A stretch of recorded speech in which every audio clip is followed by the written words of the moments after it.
huge day. We're finally going to the polls. Now, look, what I've noticed particularly over the last week is Labor trying to really infiltrate social media. In fact, it engaged social media influencers to attend the budget lockup, would you believe, and help spruik its tax cuts. And apparently Labor also needs spots on sex and lifestyle podcasts to sell the budget. Have a listen. Delulu. Can use it in a sentence. I must be Delulu, but I feel like he was giving me the eyes. Delusional. Perfect. Boom. Yep. Like Okay, next one. Peter Dutton on nuclear power costs. Delulu. I dare you to Do you drop that reckon in I the could speech. do that? Delulu with no drop that in the Salulu. speech? We've got budget week next week. Listen up. Be a little in-joke between the three of us and all of your At the Punters. crew. The three of us and the punters. Well, Mr Speaker, they are Delulu with no Salulu. Yes, well, great to see the Prime Minister taking advice from the sex and lifestyle podcast in the middle of a cost of living crisis, of all things, Tanya. Look, I think that we don't need that sort of lingo in the Parliament. We need clear and cut-through messaging, not Albo trying to be cool and fun. What do you think? Yeah, I think he's just such a great pretender, Albanese, isn't he? I mean, trying to make it out that he can relate to young people and he understands what they're going through. I think this election's going to be decided by the mums and dads out in the outer suburbs and in regional parts of Australia, and they couldn't care less what sort of fun and games he's having with some of these podcast influencers. I mean, that's all fun and games for him, but the reality is people are doing it tough. They have had no relief whatsoever from the cost of living pressure for 3 years now. Everything Albanese announced in 2022 has not come to fruition. He promised energy relief. That hasn't been a reality. He's now suggesting there's going to be $5 tax cuts in a couple of years' time. Whoopie doopie. How's that going to help anyone? Yeah. And what they've announced 2 days ago in the budget, I think, has just been appalling. It's treating Australians like mugs. There's nothing in there that's going to help ordinary Australians whatsoever. Watching his press conference today, waving around the Medicare card as if that's even a consideration. The Coalition is backing Medicare. Yes. He just wants to create a Medicare campaign. He wants to act, that he's everyone's friend and hang out on social media. It's all pathetic. But Labor is very clever with their social media campaign. I mean, I don't like any of that rubbish either, the podcast. And election time, I don't think they mean too much. But they're very smart with their social media campaigns. And this is where Liberals do have to really engage more in the social media world. We need that younger vote. And that we need to aim through that. So, but I just wonder who Labor is trying to target here.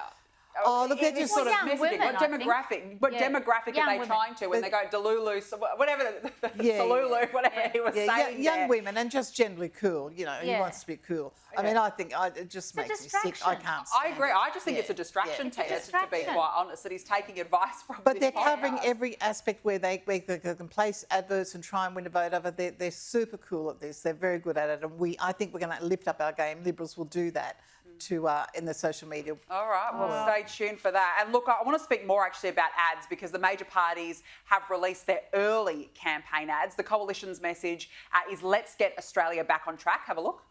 We live in the best country in the world.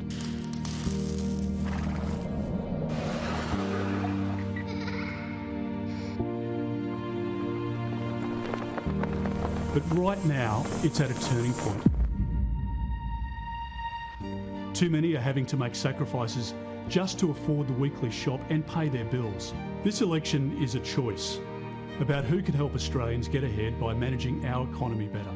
In the last 2 years under Labor, Australia has had the biggest fall in living standards in the developed world. Australia can't afford to continue on its current path. Let's get our country back on track so you can get ahead. And Labor is focusing on turning a corner. Over the last 3 years, we've faced a lot of challenges and we've achieved a lot together.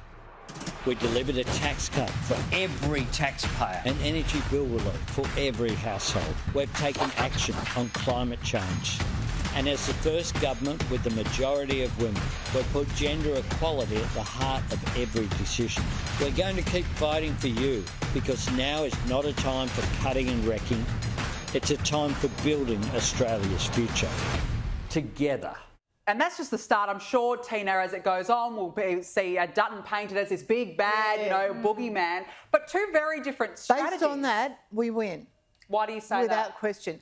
I think if there's a sincerity and a truth in that, I mean, turning the corner to go where? Down the hill, back where we came from, to nowhere? It's ridiculous. I think there's a solid message in the Liberal ad and a sincerity and authenticity, which Dutton has.